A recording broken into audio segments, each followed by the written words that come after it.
दोस्तों, सोनिया गांधी, राहुल गांधी, प्रियंका गांधी से लेकर कांग्रेस के तमाम नेता मनरेगा के नाम बदलने के साथ उसके पूरे स्वरूप को बदलने को लेकर क्यों विरोध कर रहे हैं? संसद सत्र खत्म होने के बाद भी सोनिया गांधी सरकार की इस हिमाकत को भूल क्यों नहीं पा रही है? जर्मनी में बीजेपी की राजनीति का विश्लेषण के साथ मनरेगा को लेकर सोनिया गांधी की ओर से एक अखबार में आर्टिकल को पढ़ने की सलाह लोगों को क्यों दे रहे हैं, उसकी असल वजह आपको एक वीडियो के जरिए समझ आ जाएगी। नमस्कार दोस्तों, मैं हूं परवीन सानी। दोस्तों, 22 दिसंबर के दिन कांग्रेस की पूर्व अध्यक्ष सोनिया गांधी ने मनरेगा पर एक अखबार में आर्टिकल लिखा। कांग्रेस संसदीय दल की प्रमुख सोनिया गांधी ने आरोप लगाया था कि मोदी सरकार ने मनरेगा पर बुलडोजर चला दिया है और करोड़ों किसानों, श्रमिकों और भूमिहीन ग्रामीण वर्ग के गरीबों के हितों पर हमला किया है। उन्होंने सभी से एकजुट होकर उन अधिकारों की रक्षा करने का आह्वान किया जो सभी की सुरक्षा करते हैं। द हिंदू में एक संपादकीय में सोनिया गांधी ने यह भी कहा कि मनरेगा की मौत एक सामूहिक विफलता है। अब इस पर कांग्रेस नेता राहुल गांधी ने जर्मनी से एक्स पर एक पोस्ट किया जिसमें उन्होंने लिखा, न जनसंवाद, न संसद में चर्चा, न राज्यों की सहमति, मोदी सरकार ने मनरेगा और लोकतंत्र दोनों पर बुलडोजर चला दिया है। ये विकास नहीं, विनाश है, जिसकी कीमत करोड़ों मेहनतकश भारतीय अपनी रोजी रोटी गवा कर चुकाएंगे। कांग्रेस संसदीय दल की अध्यक्ष श्रीमती सोनिया गांधी का इस गंभीर मुद्दे के हर पहलू का पर्दाफाश करते हुए ये लेख जरूर पढ़ें। कांग्रेस ने तो दोस्तों सोनिया गांधी के इस लेख को हिंदी में ट्रांसलेट कर भी देश की जनता के सामने रखा। तो दोस्तों, इससे समझ सकते हैं मनरेगा को जिस तरह से पीएम मोदी और उनकी सरकार की ओर से खत्म किया गया है, उससे हर एक कांग्रेसी के अंदर गुस्सा क्यों है। अब कांग्रेस ने इसकी असल वजह बताने के लिए करीब 2 दशक पहले सोनिया गांधी की ओर से दी गई स्पीच को सामने रखा। जरा आप भी पहले उसे सुनिए। मैं national rural employment guarantee bill का समर्थन करने के लिए खड़ी हूँ। मैं समझती हूँ अब पूरा हिंदी में नहीं है।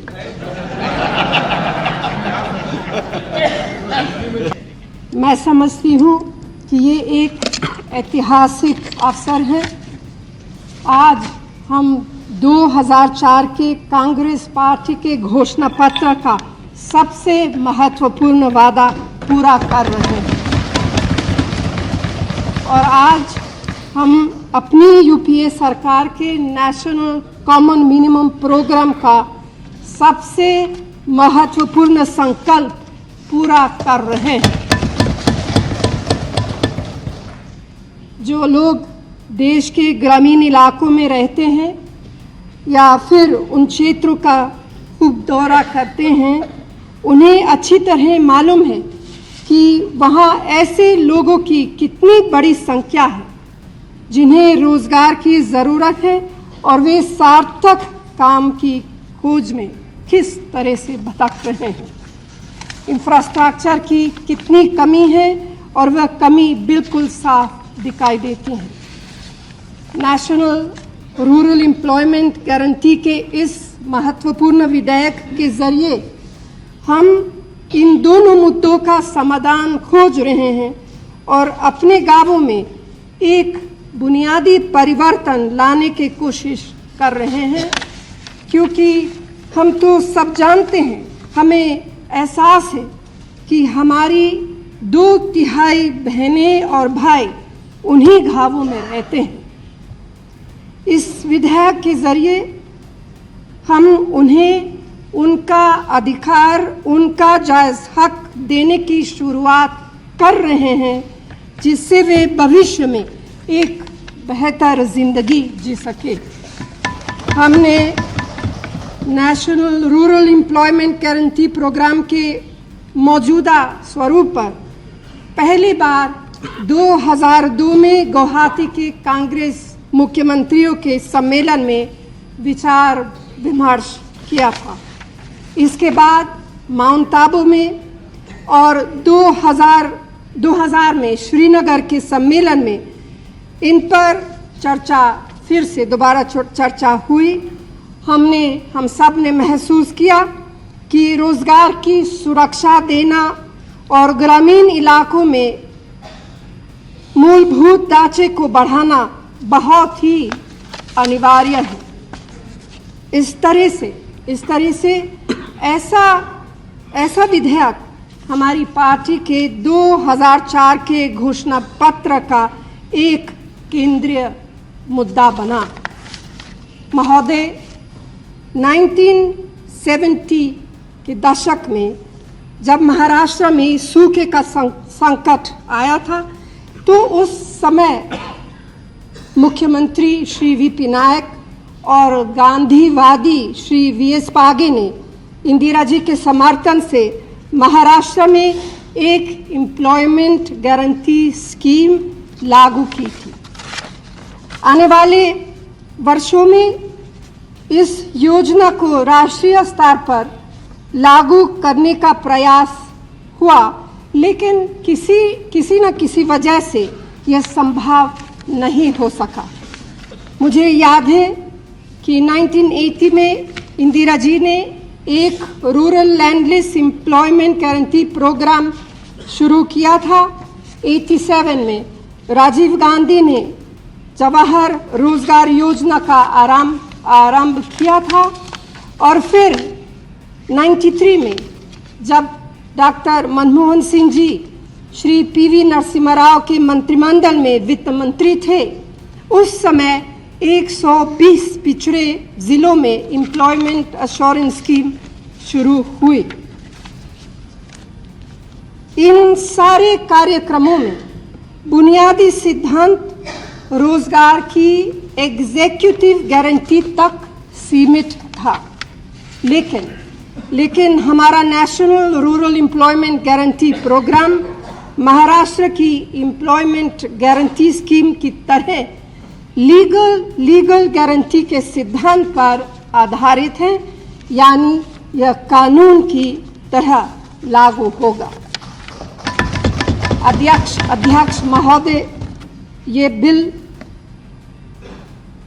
जैसे कि रघुवंशी ने कहा और कल्याण सिंह जी भी ने कहा, सामाजिक कार्यकर्ताओं, स्वयंसेवी संस्थाओं, अनुभवी प्रशासकों और खुद ग्रामीण इलाकों में रहने वाले लोगों के साथ व्यापक विचार विमर्श के बाद तैयार हुआ है। एनएसी को भी इसकी मुख्य बातों को विस्तार से देखने और समझने का मौका मिला है, और स्टैंडिंग कमेटी और रघुवंशी के मंत्रालय और बाकी अन्य मंत्रालय ने भी इस पर गंभीरता से विचार किया है, और इस पर बारीकी से पब्लिक डिबेट भी हुई थी। राजनीतिक भेदभाव के बगैर समाज और सरकार के बीच आपस में किस तरह सहयोग के साथ काम हो सकता है, मैं समझती हूँ कि ये विधेयक उसका एक जीवंत उदाहरण, एक जीवंत मिसाल है। ठीक है कि इसके सदन में पेश होने के 14 महीने लगे, लेकिन मैं समझती हूँ कि इस समय का पूरा और सही इस्तेमाल हुआ है। महोदय, एक तरह से national rural employment guarantee programme की शुरुआत के तौर पर यूपीए सरकार ने एक काम के बदले अनाज का राष्ट्रीय कार्यक्रम देश के 150 सबसे पिछड़े जिलों में लागू किया था। काम के बदले अनाज कार्यक्रम की चर्चा करते हुए मैं सदन को यह याद दिलाए बगैर नहीं रह सकती कि आज से 3 साल पहले हमारा अनाज का भंडार 60 मिलियन टन से भी ज़्यादा था, और उस समय अनेक राज्यों, खास तौर से वे राज्य जहां कांग्रेस की सरकारें थी, लगातार सूखे की मार झेल रहे थे, और उस समय हमारी पार्टी कांग्रेस पार्टी ने एनडीए सरकार से बार बार आग्रह किया था कि नेशनल एम्प्लॉयमेंट गारंटी स्कीम के वादे के तौर पर देश में एक राष्ट्रीय काम के बदले अनाज कार्यक्रम शुरू किया जाए, जिससे लाखों लोगों की जिंदगी बचाई जा सके। हमारे गोदाम अनाज से भरे हुए थे, मगर लोग भूख से बेहाल थे। एनडीए सरकार ने हमारा बार आग्रह को अनसुना कर दिया।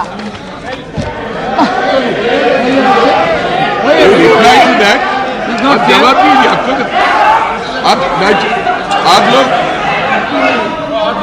आप लोग बैठ जाइए, आपका और वक्तव्य है, स्पीकर जवाब देंगे। बीच में डिस्टर्ब न करें। आप जवाब दीजिए।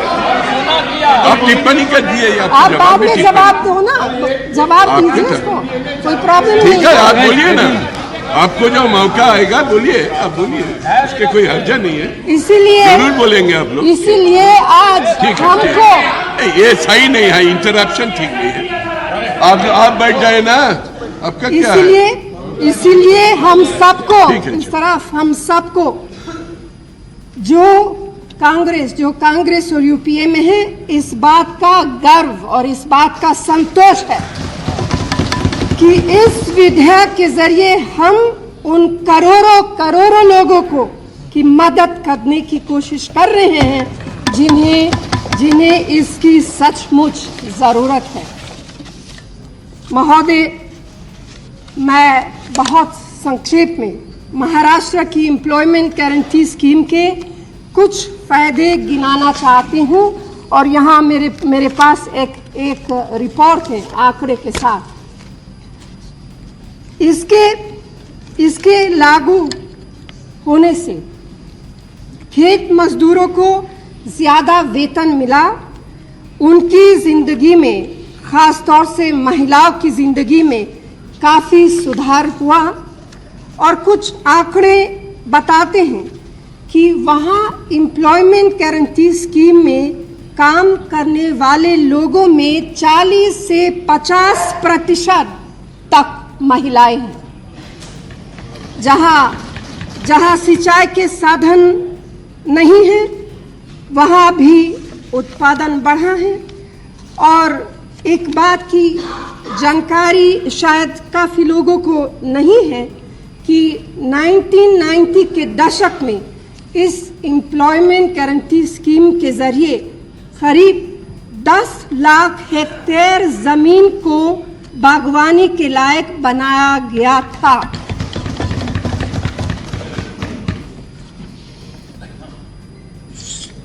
Mr. Speaker, sir, there are numerous significant features in this bill, but to my mind, there are 3 vital ones which I would like to highlight. First, elected panchayats institutions have been given a pivotal role. This program would therefore lead to the financial and administrative empowerment of panchayat bodies as well. Second, the bill goes beyond traditional civil work. It includes watershed development, renovation of water bodies, desilting of tanks, afforestation and wasteland restoration. And for the first time, irrigation works can be taken up on lands owned by members of the scheduled caste and scheduled tribe, and also women laborers will be given priority. Third, the bill clearly prohibits, and I think this is a very important aspect of this bill, it clearly prohibits the engagement of contractors for the execution of works. Now, these significant features apart, a most important thing to keep in mind is that this act is coming into force against the background of the UPA Right to Information Act passed in this House 3 months ago. Now, this is an act far more progressive than the previous one. The new Right to Information Act will therefore enable social audit and greater public scrutiny of the program. It will ensure greater accountability of panchayat bodies and district administrations as well. And for example, master rolls will no longer be kept secret, and budgets and works will have to be made public. Now, all this together will ensure that only those who really need work will be employed, and only those schemes required by the community will be taken up. Mr. Speaker, sir, employment guarantee programs are no substitute for sustained economic growth. And we see economic growth and employment guarantee and such programs going hand in hand. We also do not see, like some do, such program as handouts, as dole, or as populist giveaway. We see this act as the human face of economic reforms, making the process of economic growth more inclusive, more equitable. This program is part of the Congress Party and the UPA agenda for social transformation. It is part of an agenda which in the last 14 months has seen unprecedented increases in public expenditure in elementary education, midday meals, public health, and women and child development. It is an agenda to which all of us in the UPA are firmly committed. Mr. Speaker, sir, our country is full of success stories which inspire us, but there is still widespread destitution which pains us and challenges us. Our country has touched great heights of endeavor, which we, of course, acclaim, yet there is still vast deprivation which we must all strive to eliminate. We all know only too well how inequitable, how unjust the lives of the poor are, especially when we compare them to the excesses and the waste that we see all around these days. This National Rural Employment Guarantee Act is a response to the needs of crores of Indians whose right it is a better life for themselves and for their children. A time will come, and I hope not too far in the future, when there will be no need for such extensive program. But till such a time, I believe we cannot just sit idly by and hope that economic reforms alone will create adequate employment opportunities in rural India. Sir, I would just like to say 2 words on the financial implications of this legislation, because there have been some critical comment. I believe that an economy which is growing at 7% per year, such economy can and should find the resources for such a crucial intervention. And while it is for the central government to find the bulk of the resources, the states too have a key role, a critical role to play in its monitoring, in its implementation. I also do feel that we must use this momentous occasion to effect fundamental changes in government expenditure to better support larger social goals. And I believe that we also need to consolidate our many schemes and programs. We now have an opportunity for using employment guarantee, for instance, for irrigation and rural roads, which are very much part of the government, of the UPA government, Bharat Nirman. Mr. Speaker, sir, as someone who has implicit faith in this bill, I also acknowledge that there has been some cynicism and concern about it. And these doubts, I feel, cannot just simply be dismissed. They have to be addressed. And let us be frank with ourselves. Our programs do not always work out the way they are planned or they are intended to be. The benefits do not always reach the poor. Delivery systems claim too large a share of the outlays, while the central and state governments must bring about innovations in delivery systems. Political parties, cutting across party lines, all of us must play a more proactive role in monitoring and mobilizing. And I believe that above all, we need to rid ourselves of the sab chalta hai attitude. Mr. Speaker, sir, before I conclude, I want to personally thank our Prime Minister, under whose leadership the bill is being introduced, for his steadfast support to it and to its objectives. He has had to balance various considerations, but in standing firmly behind this bill, he is standing up for crores and crores of our people whose lives depend on its success. Mr. Speaker, sir, we are today passing on Monday a truly radical law, a law which has far-reaching and profound consequences.